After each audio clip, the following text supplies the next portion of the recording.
Hello, I'm Penny Haren. Today I'm going to share some of the techniques from my new book. We are going to show you how to do a Dresden Plate block with a 45-degree kaleidoscope ruler. This is a Dresden Plate block right here, and it is a pointed version of this block. In this case, we have a round center, and 8 segments of the block go around the center circle. It is very easy to do, and these blocks can be made in about 15 minutes. In this example,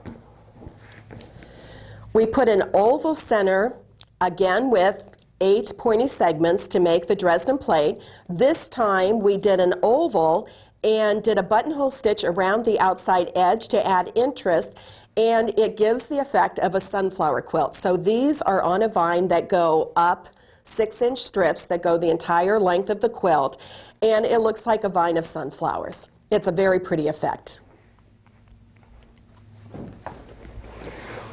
In this case, once again, we did pointed Dresden plate units. There are 8 segments, but this time we sewed 2 fabrics together before we cut out the shapes, and by putting a square center in instead of the round or the oval, it gives the effect of a square within the square, and you really notice that there are 2 squares that look like they are overlapping in this block. And it looks totally different from everything else, and it only takes a matter of moments to sew 2 strips together with a center seam and then cut your strips out. But it's very effective in the finished quilt. Now I'm going to show you how to achieve these effects. This is a pointed version of the Dresden plate. Dresden plates come in many sizes and many shapes. In this particular case, this is a 45-degree angle, and so it takes 8 petals to make the Dresden plate. There are 12-petal versions, 15, 25, etc. I like the 8-petal version because it is so much easier to sew together, and I'll show you how. I've developed a ruler with creative grids, and on this ruler there is a center line, and on the outside edge there is grippers so that the ruler does not slip when you're cutting with it. What we're going to do is fussy cut some of the segments of this block by placing the center line on the specific design in the fabric. So as you can see, there is a repeat in this fabric of about every 5 inches. So I can take the ruler and place it so the bottom is on the 3 1/4 inch line. The strip is 2 3/4 inches. So if you notice, a portion of the ruler will stick up above the fabric. I want that because in a Dresden plate, I don't have to worry about matching the center of all of those individual pieces because there's an applique that will cover that center part. So I'm going to take that center line and center it on my design and rotary cut on both sides of it. Now, as you can see, there's 1 unit. It doesn't waste very much fabric because now I'm going to take that same 3 1/4 inch line, line it up on the top of the strip, and rotary cut both angles again. And normally I would be able to flip this around because I'm not going to cut at that angle towards me. It's just not safe. So at home you can take and move your mat, or they do have ones that are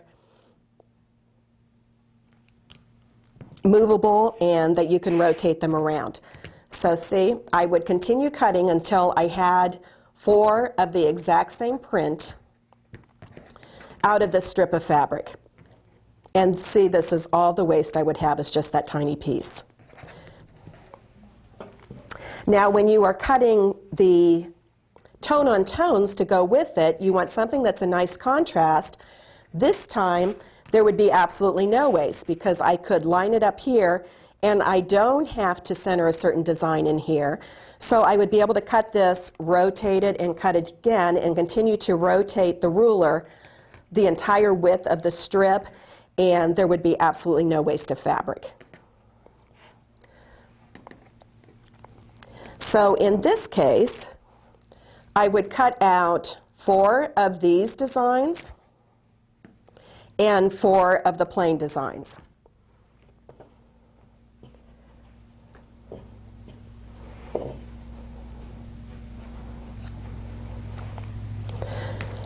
To create the points, I'm going to take one of these segments, fold it in half, and I'll start sewing from here, from the outside raw edge in to the fold, because that will guarantee that the fold is exactly in the center of each one of these units. So I have already sewed those on the machine, and I have chained them together. So you can see I have my 1/4 inch seam at the top, and chained 4 of the Toneontones, 4 of the fussy cut prints, and this is enough to make an entire block. Once I've done that, I am going to just cut the individual pieces together, and then you just take your finger right in here, put it on that seam, and flip it, and it self-faces, and see how you have a perfect pointed Dresden plate. I'll normally take a little pointer and put it in there so I have a very sharp point in the top.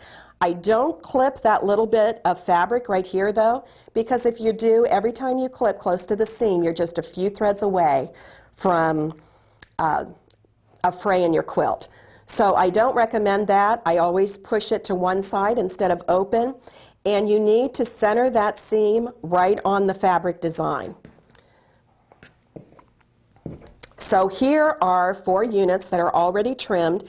You can see that I match the seam because it has to be centered right down the center here, and it's very easy to follow the fussy cut design in this fabric. So I have created 4 of the fussy cut designs and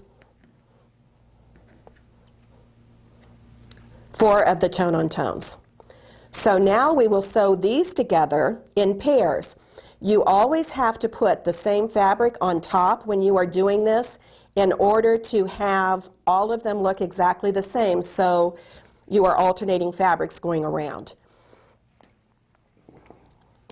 So now I will pick those up, and I sewed them together like this with a 1/4 inch seam, and you notice I always put the lighter fabric on top. It's easier to sew and see the seam, and so now these 8 segments have become 4 pairs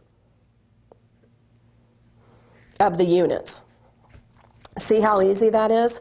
Now when I'm sewing these together, I always start on the outside edge because I care if this matters or if this matches, but when I'm down here it doesn't really matter because this is going to be covered by an applique. So then I will pick up these units again, put them right sides together, and when I sew those units together, now I have 2 sets of 4.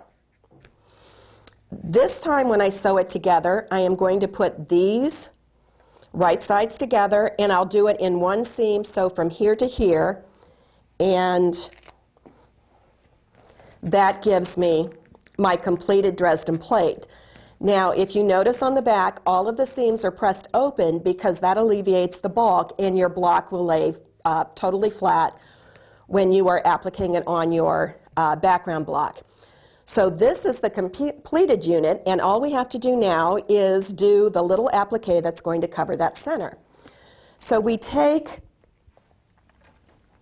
the templates, which you can download from the Landauer website for free. They will all be marked like this, and the stars show that you have to turn the entire outside edge of this.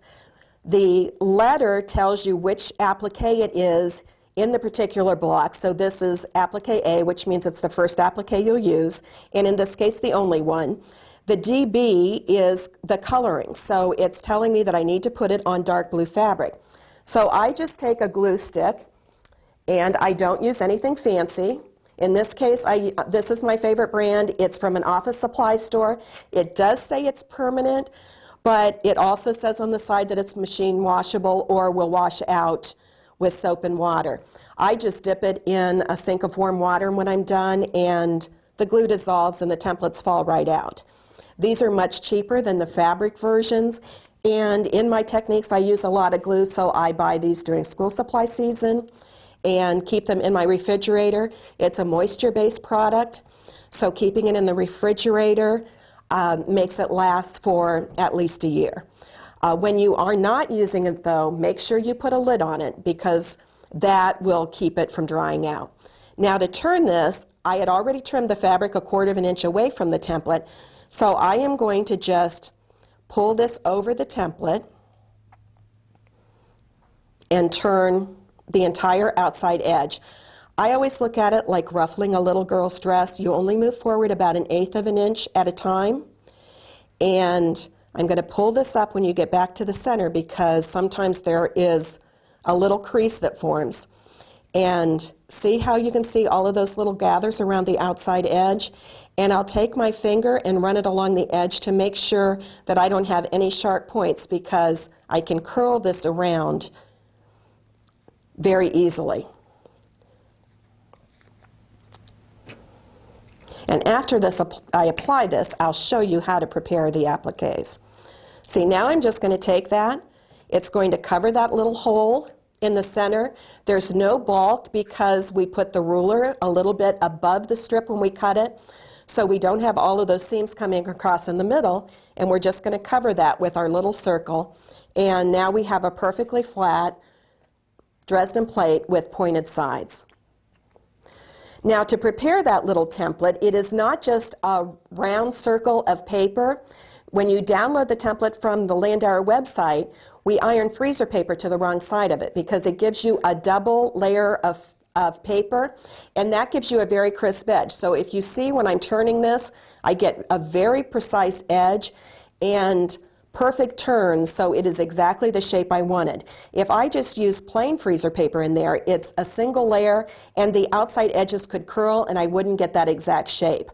Because with my techniques, we want you to get perfect looking shapes that look like you sewed them on a sewing machine, but you didn't have to do any of the work.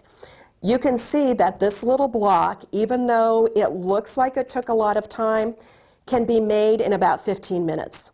On the one quilt that I showed you that had them attached on the vines, that particular quilt has 20 of these little units, and I made 20 of these blocks in about 4 hours. So I hope you enjoy the technique, and I hope you have a lot of Dresden plates in your future.